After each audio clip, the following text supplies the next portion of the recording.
我是瓜皮儿。闪电侠第5季前情提要：2024年，闪电侠将会消失于危机之中。女儿诺拉刚出生不久就没了爹，为了了解白瑞，诺拉穿越到了主时间线，却不经意扰乱了时间线。现在出现了一个强大的对手——老禅师，即便是在未来，闪电侠也没有抓住他。刺客联盟、明日传奇，甚至连奥利弗都尝试过，老禅师总是能化险为夷。那把闪电匕首简直和雷神的喵喵锤一样好使。未来的闪电侠小队再也没有威尔斯，因此团队急需威尔斯的帮忙来逆转局势。刚好诺拉认识一个人，他就是把正牌威尔斯踢出智囊团的威尔斯，但是他没空帮忙，拍了所有人的马屁后，介绍了另一个威尔斯，多元宇宙中最伟大的侦探夏洛克·威尔斯。他办案从不依靠科技，细微的观察力以及谨慎的推理是他的武器。凭借白瑞鞋上的磨痕就猜出了他是闪电侠。像这样1等1的名侦探自然要收取服务费，白瑞和希斯科砸锅卖铁付给了他高额的费用。另一边，拉尔夫正在帮乔解决一起抢劫案，熟悉的对手，熟悉的配方，搞笑的办事手段让拉尔夫再次上了头条。可大家别忘了，拉尔夫也是一名顶尖的私家侦探，同行之间才是赤裸裸的仇恨。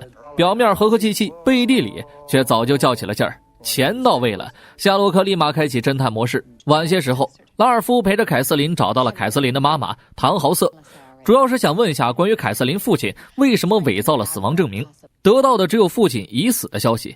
而且唐豪瑟不希望女儿继续调查父亲的事情，沉迷过去只会引火上身。老禅师此时也有了下一步计划。几天前他袭击了白瑞等人，发现闪电侠也是一名父亲时他收了手，现在他的目标转移到了希斯科的身上。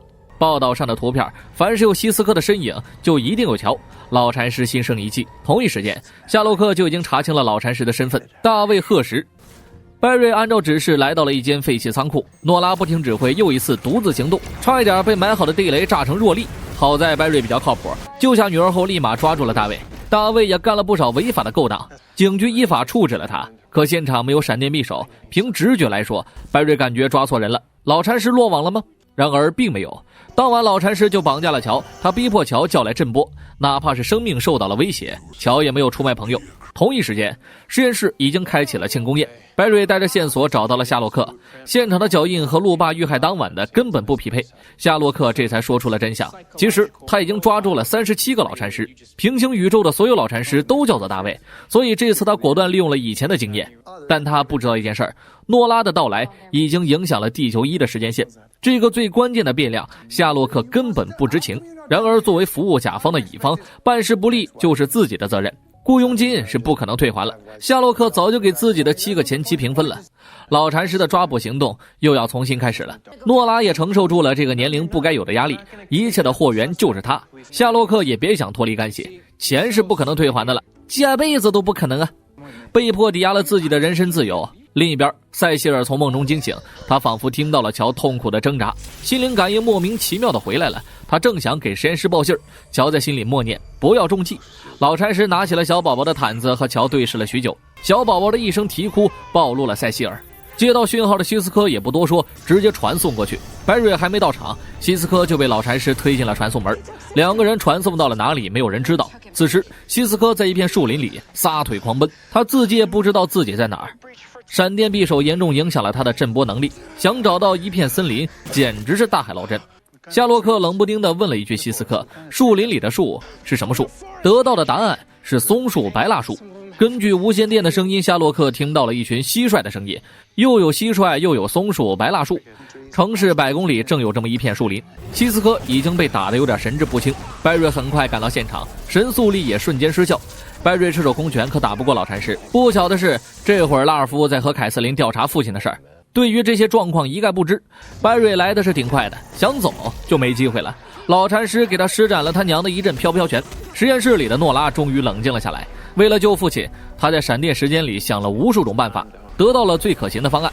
诺拉来到现场，第一时间丢出了闪电，借着空隙递给了希斯科一个东西，现场瞬间爆炸，希斯科失去了生命特征，眼看着震波已经死了，老禅师准备掏死闪电侠，但他自己也受了伤，只能飞离了现场。拜瑞只找到了希斯科残破的战衣以及粉碎的护目镜，他以为自己最好的兄弟死了，然而希斯科并没有。诺拉在一瞬间给他送来了传送器，伪造了一场假死，骗过了老禅师。现在全城都以为震波死了。这也只能是缓兵之计。夏洛克真诚的愿意留在地球1，新的老禅师给了他破案的动力。就在早些时候，拉尔夫和凯瑟琳偷偷溜进了唐豪瑟的仓库，在里面发现了父亲的一封遗书。可这并不是一封简单的遗书，里面的大量内容需要凯瑟琳破解，最终得到一个答案：父亲还活着，而且父亲非常希望见到凯瑟琳。晚餐过后，乔和艾瑞斯聊起了老禅师绑架他的事儿。老禅师仿佛对家庭特别在意，对视中，乔感觉老禅师应该也是一名父亲。他拿起毯子的时候，像极了一个有孩子的人。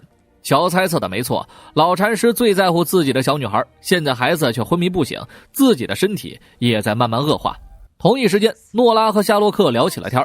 敏锐的观察力让夏洛克察觉到了不对劲儿，诺拉似乎在刻意隐瞒什么事儿，背后似乎是有人教唆诺拉做了这些事儿。因为夏洛克的到来，实验室唯一空缺的房子让给了他。诺拉和父母住在了一起。早上，艾瑞斯做着死亡料理，一口下去，拜瑞差点当场暴毙。新的一天，夏洛克一大早就开始调查老禅师。他第一件事就是查出老禅师的超能力来自什么地方。除了粒子加速器就是暗物质，这需要他进一步调查。他发现的线索有以下：老禅师只杀转化人，而且乔说他一定是个父亲，加上他的如虎添翼的闪电匕首，调查这几件事就够了。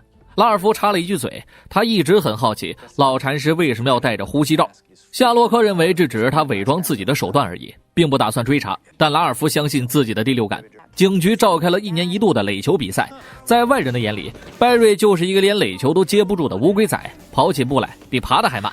家属团坐在一边调侃着拜瑞。诺拉前些天下载了一个叫做斯宾谍网的 app， 上面实时播报着任何城市里的大事情，作者就叫做斯宾塞，是艾瑞斯曾经在报社的老同事。诺拉沉浸在 app 里无法自拔，突然诺拉两眼一紫，转眼就有个警员携带着炸弹来到了垒球场。诺拉好像提前预知了一样，解决掉了炸弹，两个人也在一瞬间恢复了意识，甚至不知道刚刚发生了什么。这一切都是斯宾塞的出名计划。说起他，就必须回到拜瑞一个他娘的音速拳锤爆卫星的当晚。城市一片恐慌，唯有记者斯宾塞发现了出名的机会，他直播报道了整个经过。卫星爆炸的残骸击中了他的手机。事情回到现在，事发仅仅几分钟，斯宾谍网就已经有了独家报道。另一边，拉尔夫硬拉着夏洛克来到了第一次和老禅师交手的地方，他非得要查出呼吸罩的作用。在现场提取到了呼吸罩上的一部分过滤涂层，专门用于工业防毒面具。两个人当晚就来到了工厂，领班告诉他们，这里所有人都戴着这种面具，全城上下少说也有成千上万的工人戴着这个。夏洛克认为拉尔夫多疑了，拉尔夫失落地离开了工厂，却不知道他和老禅师只有一门之隔。白天带着炸弹的探员身上没有任何异常，他根本不记得自己干过这种事儿。他可是乔的好兄弟，不可能害人。同一时间，报社发生了火灾，拜瑞立马赶到了现场。当然，这也是斯宾塞的计划。为了 access 诺拉的闪电侠艺名能够顺利登上自己的报道，斯宾塞敲了2下手机，拜瑞立马两眼发紫，头也不回地跑到了拉斯维加斯。现在只有艾瑞斯能够教导诺拉救火了。诺拉很快抽干了氧气，灭了火，不出意料登上了头条。拜瑞缓过神来的时候，已经到了1000公里外的拉斯维加斯。现在证明有人在暗中捣鬼，通过某种手段催眠了他们。艾瑞斯终于坐不住了。早前一起工作的时候，他就发现了斯宾塞为了出名，什么事儿都干得出来。只有制造新闻，才能独家报道新闻。他一定是什么时候变成了转化人，才开始利用超能力作案。诺拉是唯一的生面孔。拜瑞和艾瑞斯派他去接近斯宾塞，趁机看看周围有没有暗物质。结果诺拉被斯宾塞的油嘴滑舌唬得一愣一愣的，艾瑞斯赶紧过去帮忙，这才缓解了尴尬。斯宾塞离开后，艾瑞斯就升起了无名之火。他不明白女儿怎么这么不爱听劝，自己是过来保护她不出事的，反而被责怪了。诺拉一气之下说出了自己为什么讨厌艾瑞斯，是因为他太能 talk 了。在未来诺拉还年幼，艾瑞斯就在他体内植入了意志芯片，让他从小就不知道自己遗传了父亲的神速力。这个芯片一放就是20年，因此他恨透了艾瑞斯。尽管未来还未发生，艾瑞斯却早早地开始反思自己。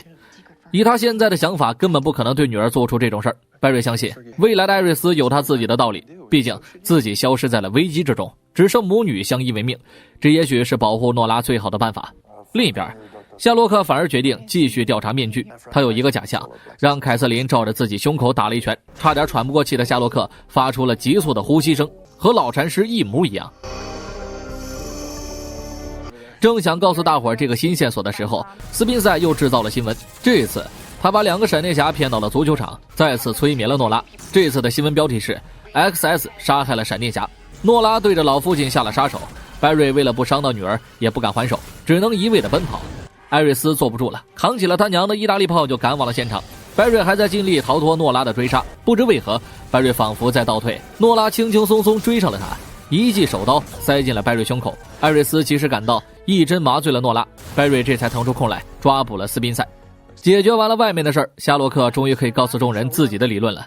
他知道怎么找到老禅师了，老禅师的肺部有严重损伤，所以会发出急促的呼吸声。一切还得回到白瑞一个他娘的音速拳锤爆卫星的当晚。由于诺拉也给了一拳，导致卫星碎片的轨迹发生了改变，从而间接改变了未来。老禅师就是卫星碎片的受害者，原因很简单，迪沃在卫星上注满了暗物质，因此碎片也自带了部分暗物质。闪电匕首同理，这一系列的线索都要归功于了拉尔夫，是拉尔夫想到了从面具下手，夏洛克才能顺藤摸瓜挖出真相。以为暗物质只会创造出转化人，如今暗物质已经创造出了变种科技，斯宾塞的手机就是其中之一。解决完公事儿，艾瑞斯就找女儿聊私事儿，道歉有用，要警察做么散？